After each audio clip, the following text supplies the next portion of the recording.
على إنسان ونشهد أن لا إله إلا الله وحده لا شريك له لا ضد له ولا ند له ولا مثل له ولا مثيل له ونشهد أن سيدنا وسندنا وحبيبنا وحبيب ربنا وطبيبنا وطبيب أرواحنا محمدا عبد الله ورسوله الذي أرسله بالحق بشيرا ونذيرا وداعيا إلى الله بإذنه وسراجا منيرا فقد قال الله تبارك وتعالى في كلامه المجيد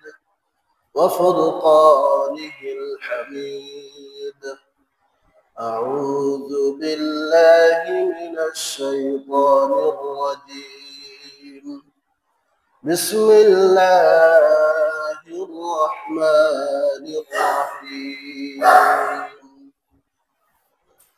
لقد كان لكم في رسول الله أسوة حسنة لمن كان يرجو الله واليوم الآخر وذكر الله كثيرا وقال رسول الله صلى الله عليه وسلم ما بعث الله نبيا إلا رعى الغنم فقال أصحابه يا رسول الله وأنت قال نعم كنت أرعى الغنم في قراطين لأهل مكة أو كما قال النبي صلى الله عليه وسلم شكل درس شريف اللهم صل على محمد وعلى آل محمد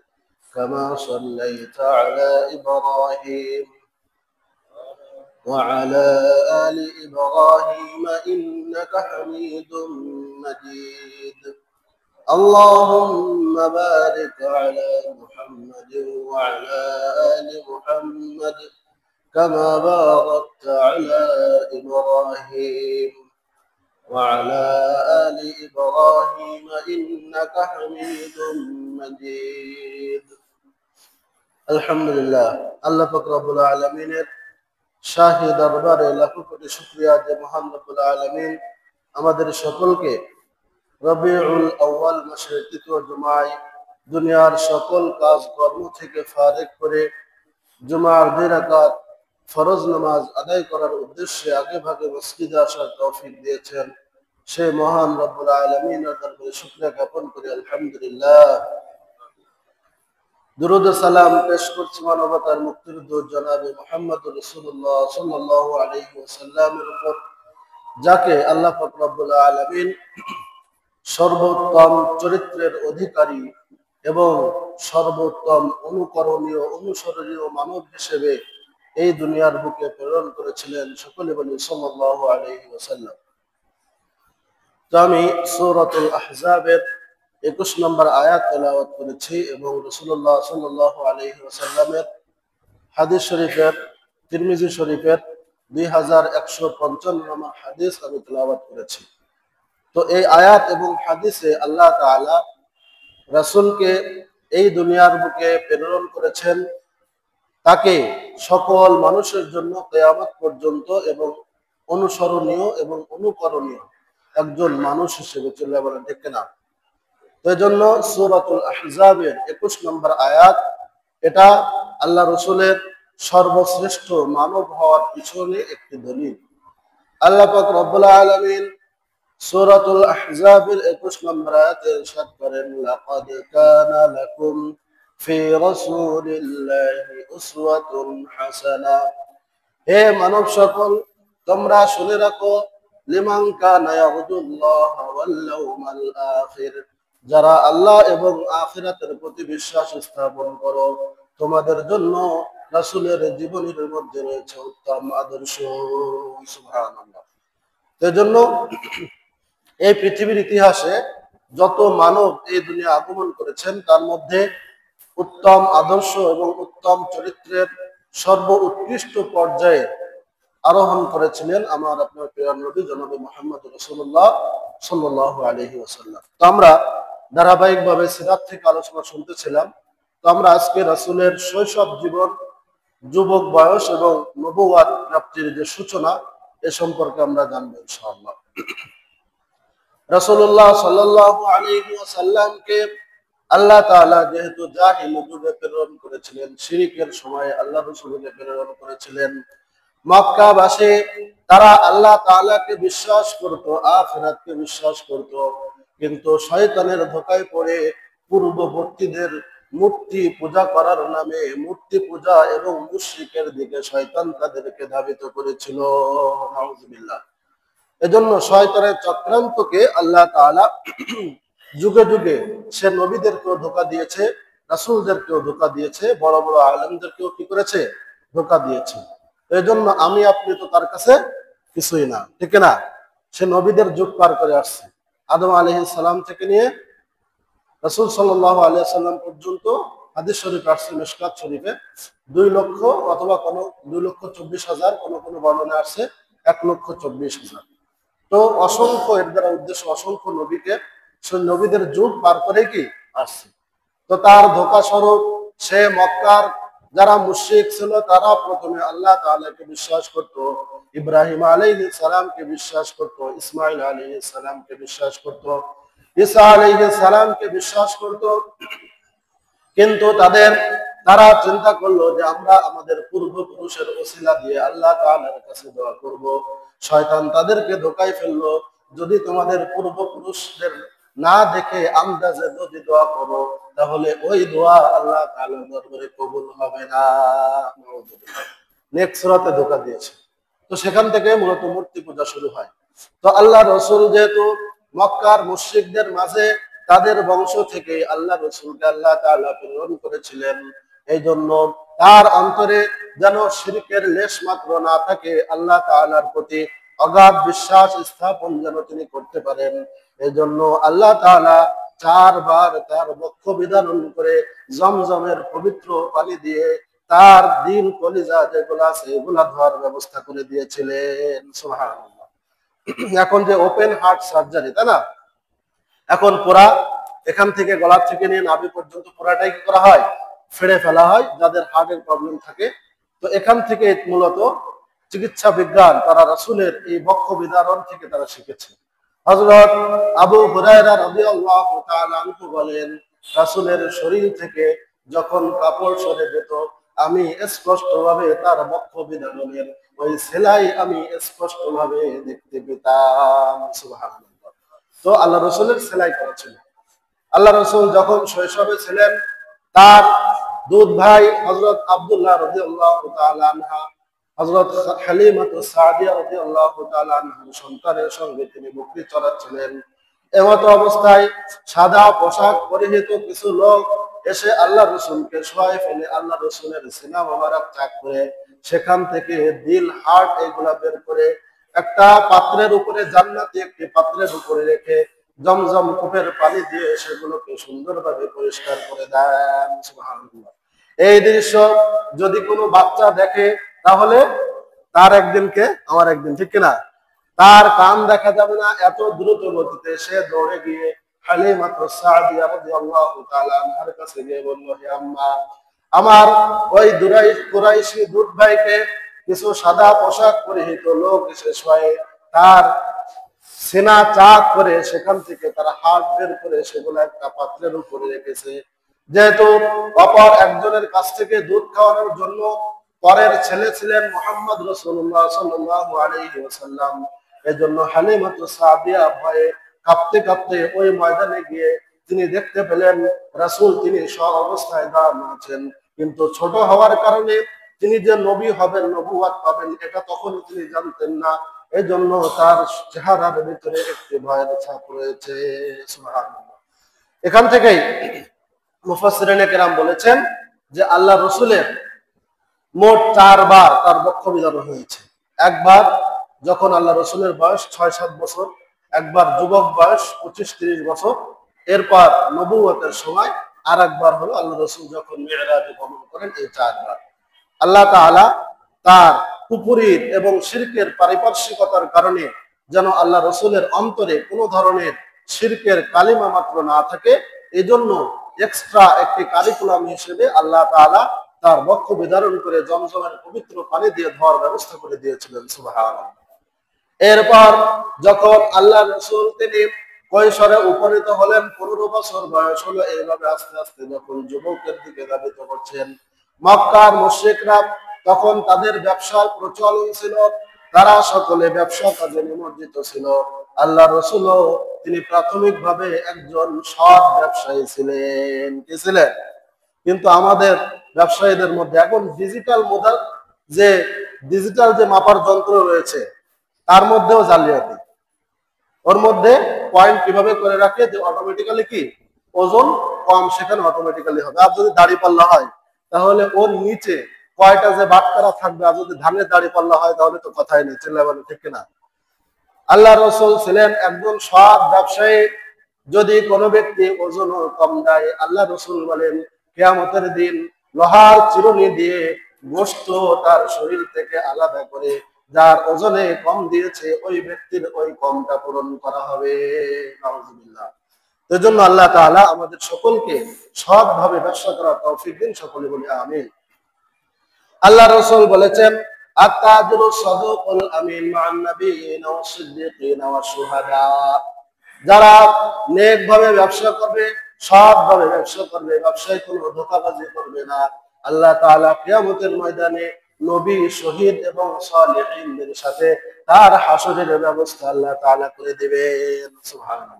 এজন্য আমরা সৎ ব্যবসায়ী কি সবাই হতে চাই? আল্লাহ তাআলা আমাদের সকলকে সৎ ব্যবসায়ী হিসেবে কবুল করুন। আল্লাহ রাসূল তার শৈশবেই কোনোদিন তিনি মিথ্যা কথা বলেন নাই, কখনো কাউকে ধোঁকা দেন নাই, ধোঁকাবাজি কারোর সঙ্গে করেন নাই। এটা দেখে ওই সময়ের সম্ভ্রান্ত একজন মহিলা হযরত খাদিজাতুল কুবরা উম্মুল মুমিনিন রাদিয়াল্লাহু তাআলা আনহা, তিনি তার মাধ্যমে ব্যবসা করানোর জন্য তার গোলাম মাইসারাকে দিয়ে তিনি সিরিয়ায় আল্লাহ রসুলকে প্রেরণ করলেন। আল্লাহ রসুল সৎভাবে ব্যবসা করে অন্যান্য ব্যবসায়ীদের থেকে আরো দ্বিগুণ মুনাফা করে যখন খাদিজাতুল কুবরার কাছে সকল হিসাব কিতাব সঠিকভাবে বুঝে দিলেন, তার এই সততাই উম্মুল মুমিনিন খাদিজা রাদিয়াল্লাহু তাআলা আনহা তিনি মুগ্ধ হয়ে গেলেন। সুবহানাল্লাহ। আছে না? এখনো ভালো মানুষ আছে কিনা? সৎ ব্যবসায়ী এখনো আছে, তাদের দোকানে দেখবেন সব থেকে বেশি ভিড় হয়, ঠিক কিনা? যারা অসৎভাবে ব্যবসা করে, ওজনে কেউ কম দেয়, দাম বেশি রাখে, তাদের কাছে কি লোকজন যাইতে চায় না। কিন্তু যিনি সৎভাবে ব্যবসা করেন তার কাছেই অন্যান্যদের থেকে তিনি এই সৎ থাকার কারণে লাভবান আরো বেশি অঞ্চলে বলে, ঠিক কিনা? এই জন্য যখন খাদিজাতুল কুবরা রাদিয়াল্লাহু তাআলা আনহা তিনি ওই সময়ের আরবের মধ্যে সব থেকে সুন্দরী, সব থেকে বিচক্ষণ এবং সব থেকে সম্ভ্রান্ত বংশের একজন মহিলা ছিলেন, আল্লাহ রসুলকে তিনি মনে মনে পছন্দ করতে আরম্ভ করলেন। আল্লাহ রসুলকে হযরত খাদিজাতুল কুবরা রাদিয়াল্লাহু তাআলা আনহা তার গোলাম মাইসারার মাধ্যমে তার কাছে বিবাহের প্রস্তাব পাঠালেন। সুবহানাল্লাহ। এরপর আল্লাহ রসুল এই বিবাহের প্রস্তাব পেয়ে সম্ভ্রান্ত, সুন্দরী এবং একজন বিচক্ষণ মহিলা হিসেবে আল্লাহ রসুল যেহেতু এতিম ছিলেন, তার এমন একজন সহধর্মিণী, এমন একজন জীবন সঙ্গীর প্রয়োজন ছিল। আল্লাহ তাআলার ইশারায় হযরত খাদা আবু তালেব, আল্লাহ রসুলের চাচা আলী রাদিয়াল্লাহু তাআলা আনহুর পিতা, তার বিবাহের ব্যবস্থা অনেক ধুমধামের সাথে করে দিয়েছিলেন। সুবহানাল্লাহ। আল্লাহ রসুলের মোহরানা কত ছিলেন জানেন? কত ছিল? 20টা উট। কয়টা? 20টা উট। এখন কয়েক কোটি টাকা। আমরা কি কেউ দিতে পারবো? এই যে মাঝে টাঙ্গাইলে মনে হয় একজনের বিবাহ হয়েছে 1 কোটি কত লক্ষ টাকা, ঠিক কিনা?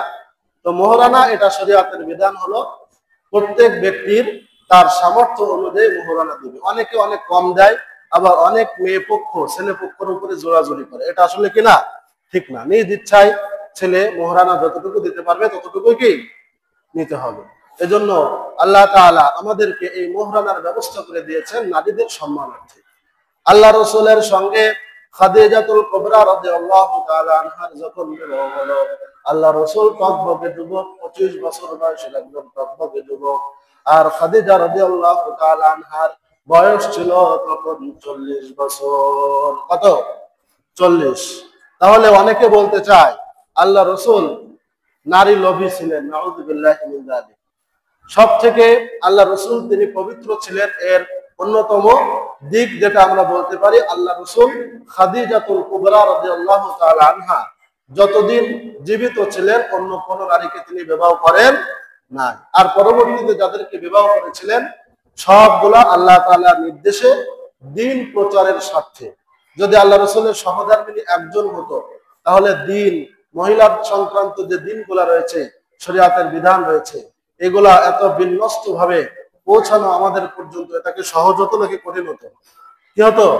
কঠিন হতো। আর একটা অন্যতম বিষয় হলো ওই সময় এটা স্বাভাবিক বিষয় ছিল, এটা আহামরি কোনো বিষয় ছিল না ওই সময়। এখনো সৌদি আরবে যদি আমি আপনি একটা বিবাহ করি তাহলে মনে করবে যে আসলে কি আছে, মনে হয় তার শারীরিক কোনো কি আছে, সমস্যা আছে এখনো। তো এটা বহু বিবাহ করা, এটা সৃষ্টির শুরু থেকে নিয়ে এটা প্রচলিত ছিল। জাহিলি যুগেও এটা কাফের মুশরিকরাও তারা একাধিক বিবাহ করত। এজন্য ওই সময়ে এটা খারাপ কোনো কিছু না, খারাপ দৃষ্টিতে দেখার কোনো কারণ নাই। আল্লাহ রসুলের বিবাহের পর এরপর নবুয়তের সময় ঘনিয়ে আসতেছে। 35 বছর যখন আল্লাহ রসুলের বয়স হলো, তখন যেহেতু আল্লাহ রসুলকে একজন সত্যবাদী হিসেবে, বিশ্বস্ত মানুষ হিসেবে এই সমাজে প্রতিষ্ঠিত করতে হবে, এই জন্য আল্লাহ তাআলা একটি পলিসি আল্লাহ তাআলা অবলম্বন করলেন। ওই সময় কাবাঘরের দেয়াল ফেটে যাচ্ছিল। কাবাঘর দীর্ঘদিন হওয়ার কারণে, প্লাবনের কারণের কারণে তার প্লাস্টার ধসে পড়তেছিল। কাবা শরীফ নির্মাণ করা সেটা জরুরি হয়ে পড়েছিল। মক্কার কাফির মুশরিকরা তারা কাবায় বিশ্বাস করত, আল্লাহ তাআলায় বিশ্বাস করত, তারা হজ উমরা করত। মূর্তি পূজা শয়তান তাদেরকে ধোঁকা দিয়ে শুরু করিয়েছিল। এজন্য মক্কার মুশরিকরা তারা কাবা শরীফ পুনর্নির্মাণের কাজ হাতে নিল। কিন্তু যেহেতু আব্রাহা বাদশাকে কাবা শরীফ ধ্বংস করার কারণে আল্লাহ তাআলা নির্মম ভাবে তাকে এই দুনিয়া থেকে জাহান্নামে পাঠিয়েছেন, এই জন্য মক্কার মুশরিকদের মধ্যে কেউ কাবা শরীফ ভাঙার সাহস করতেছিল না। সুবহানাল্লাহ। কারণ এখানে আল্লাহ তাআলা কাকে কাজে লাগাবেন? আল্লাহ রসুলকে। এজন্য কেউ কাবা শরীফ নতুন ভাবে নির্মাণ করতে হলে আগে তো ওটা ভাঙতে হবে, ঠিক না? কিন্তু কেউ ভাঙ্গার সেটা সাহস পাচ্ছিল না, ভাঙ্গার জন্য সেখানে আঘাত করার কেউ কি সাহস পাচ্ছিল না। কারণ কিছুদিন আগেই তো, 35 বছর আগেই আব্রাহা বাদশাহ হস্তি বাহিনী এখানে ধ্বংস হয়েছে কাবা শরীফ ধ্বংস করতে আসার কারণে। এজন্য সকলে ভয় পাচ্ছে। হযরত মুগীরা ইবনে শুবা রাদিয়াল্লাহু তাআলা আনহা তিনি আল্লাহর উপর ভরসা করে, যেহেতু তারা ধ্বংস করার জন্য সেটা ভাঙতেছেন না, বরং পুনর্নির্মাণের জন্য, সৌন্দর্য বর্ধনের জন্য সেটাকে ভাঙ্গার কাজ হাতে নিয়েছেন, তিনি আল্লাহর উপর ভরসা করে প্রথম কাবা শরীফ ভাঙ্গার উদ্দেশ্যে সেখানে আঘাত করলেন। কিন্তু আল্লাহ তাআলা তার উপরে কোনো আযাব দেন নাই। সুবহানাল্লাহ। এজন্য বাহ্যিক দৃষ্টিতে দেখতে অনেক খারাপ কাজ হলেও যদি নিয়ত ভালো থাকে তাহলে ওটা কবুল করে নেবেন কে? আল্লাহ তাআলা ওটা কবুল করে নেবেন। এরপর কাবা শরীফ ভেঙে যখন হাজারে আসওয়াদ, জান্নাত থেকে আনা একটি পাথর, কালো পাথর, যেখানে একবার চুম্বন করলে আল্লাহ তাআলা তার পিছনের সকল গুনাহ খাতা ক্ষমা করে দেবেন। সুবহানাল্লাহ। এখানে হাজারে আসওয়াদ চুম্বন করার সৌভাগ্য হয়েছে কার কার? কে আছেন? আল্লাহ তাআলা আমাদের সকলকে হাজারে আসওয়াদ চুম্বন করার তৌফিক দান করুন। সকলে বলে আমিন। যখন হাজারে আসওয়াদ পর্যন্ত কাবা শরীফের পুনর্নির্মাণ কাজ শেষ হলো, তখন হাজারে আসওয়াদটা প্রতিস্থাপনের জন্য মক্কার 8টা গোত্রের মধ্যে বিবাদ দেখা দিল, দ্বন্দ্ব দেখা দিল। সকলে বলল যে আমরা মক্কা শরীফের মধ্যে, এই কুরাইশ বংশের মধ্যে আমরা সবথেকে উৎকৃষ্ট, এই কাবা শরীফ আমরা নির্মাণ করব, এই কাবা শরীফের হাজারে আসওয়াদ আমরা স্থাপন করব। তখন একজন একটা সিদ্ধান্ত দিলেন, আগামীকাল সুবহে সাদেকের পর যে ব্যক্তি কাবা চত্বরে সর্বপ্রথম আসবে ওই ব্যক্তি এই স্থানে হাজারে আসওয়াদকে প্রতিস্থাপন করবে। সুবহানাল্লাহ। পরদিন দেখা গেল সুবহে সাদেকের পর সর্বপ্রথম আল্লাহর রাসূল ওই দরজা দিয়ে কাবা শরীফে প্রবেশ করেছেন। সুবহানাল্লাহ। দেখেন, একজনকে যখন নবুয়ত দিতে হবে, পুরা বিশ্বের দাওয়াতের ইসলামের কাজ যিনি আঞ্জাম দিবেন, তাকে তো সমাজে একটা গ্রহণযোগ্যতা অর্জন করাতে হবে। চিল্লায় বলেন ঠিক কিনা? এজন্য আল্লাহ তাআলা তাদের মধ্যে বিভেদ বাঁধাইয়া দিলেন। এরপর আল্লাহ রসুল কোন সমাধান যখন করতেন, অত্যন্ত বিচক্ষণতার সাথে, যেন কোনো দ্বন্দ্ব না থাকে, কারোর কোনো মনোমালিন্য না থাকে, কেউ যেন অসন্তুষ্ট না হয়, এত সামাজিক আমার আপনার রসুলকে আল্লাহ তাআলা বানিয়েছিলেন। এই জন্য আল্লাহ রসুল তাদেরকে বললেন, 8 গোত্রের গোত্রপতিদেরকে বললেন, আপনারা সকলে একটা চাদর নিয়ে চাদরের 8 মাথা সকলে ধরুন, ওর উপরে হাজারে আসওয়াদকে রেখে আল্লাহ রসুল নিজ হাতে হাজারে আসওয়াদকে সেখানে স্থাপন করলেন। সুবহানাল্লাহ। আল্লাহ রসুল এর আগে সকলে আল আমিন নামে চিনত, কিন্তু সামগ্রিক ভাবে না, যার যার মতো একক ভাবে সকলে আল আমিন নামে চিনত। এই ঘটনার পর পুরা মক্কাবাসী একসঙ্গে এক বাক্যে আল্লাহ রসুলকে আল আমিন এবং বিশ্বস্ত হিসেবে স্বীকৃতি দিয়েছিলেন। সুবহানাল্লাহ। এরপর নবুয়তের দ্বার আল্লাহ রসুলের জন্য খুলে গেল। হযরত আয়েশা সিদ্দিকা রাদিয়াল্লাহু তাআলা আনহা বর্ণনা করেন, যখন নবুয়তের সময় আসলো, তখন আল্লাহ রসুলের আরবি বছর অনুযায়ী বয়স ছিল 40 বছর 6 মাস 12 দিন, আর ইংরেজি বছর অনুযায়ী তার বয়স ছিল 39 বছর 3 মাস 12 দিন। কয়দিন?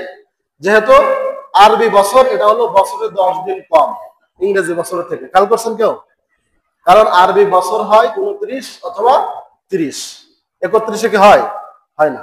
আর ইংরেজি মাস যেহেতু 31 আছে, 30 আছে, 28 আছে, এজন্য ইংরেজি বছর হয় হলো 365 দিনে, আর আরবি বছর হয় হলো 355 দিনে। তো আল্লাহ রসুলের বয়স যখন আরবি বছর অনুযায়ী 40 বছর 6 মাস 12 দিনে উপনীত হলো, আল্লাহ রসুলের উপরে ওহী আসার জন্য আল্লাহ রসুল তিনি তখন একাকী থাকাকে পছন্দ করতেন, লোকজনের সঙ্গে মেশাকে তিনি অপছন্দ করতেন। এজন্য তিনি গারে হিরা, যেখানে সর্বপ্রথম ওহী নাজিল হয়, একাকী সেখানে চলে যেতেন। খাদিজাতুল কুবরা রাদিয়াল্লাহু তাআলা আনহার থেকে তিনি 1 মাসের খাবার নিয়ে দীর্ঘ সময় আল্লাহ তাআলার ধ্যানে মগ্ন থাকতেন। তিনি সেখানে ওহীর অপেক্ষা করতেন। সুবহানাল্লাহ।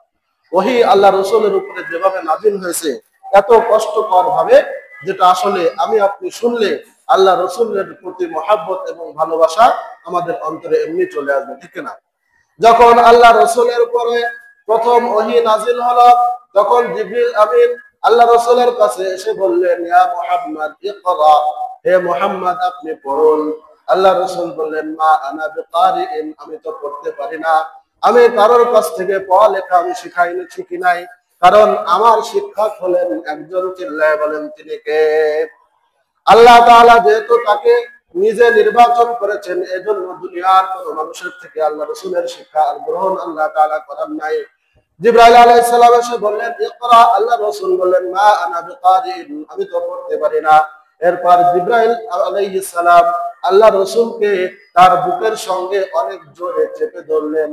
দ্বিতীয়বার যখন ছেড়ে দিলেন, বললেন ইকরা, আল্লাহ রসুল একই কথা বললেন, মা আনা বিকারিইন, আমি তো পড়তে পারি না।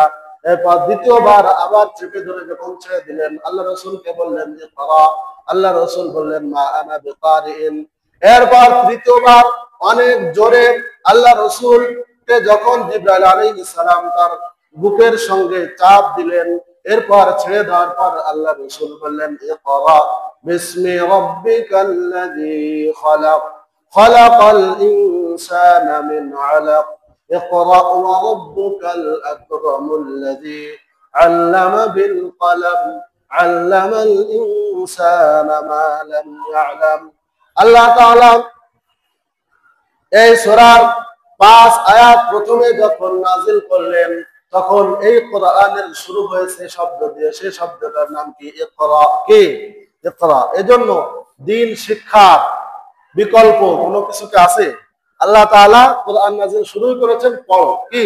এজন্য আল ইলমু মিনাল মাহদি ইলাল লাহাদ, জন্ম থেকে নিয়ে মৃত্যু পর্যন্ত শিক্ষা গ্রহণ করার সুযোগ দিয়েছেন কে? আল্লাহ তাআলা। তো আল্লাহ রসুলের উপরে কিভাবে ওহী নাজিল হয়? আল্লাহ রসুলের উপরে ওহী নাজিল হওয়ার প্রথম পর্যায়ে তার শারীরিক অনেক অসুস্থ হয়ে পড়েন। তিনি ধারণা করতেছিলেন যে তিনি আর বাঁচবেন না, মারা যাবেন। তো এই সম্পর্কে ইনশাআল্লাহ আমরা আগামী জুমায় জানবো। আল্লাহ তাআলা আমাদের সকলকে ওহীর আমল অনুযায়ী সঠিকভাবে আমাদের জীবন পরিচালনা করার তৌফিক দান করেন। সকলে বলি আমিন।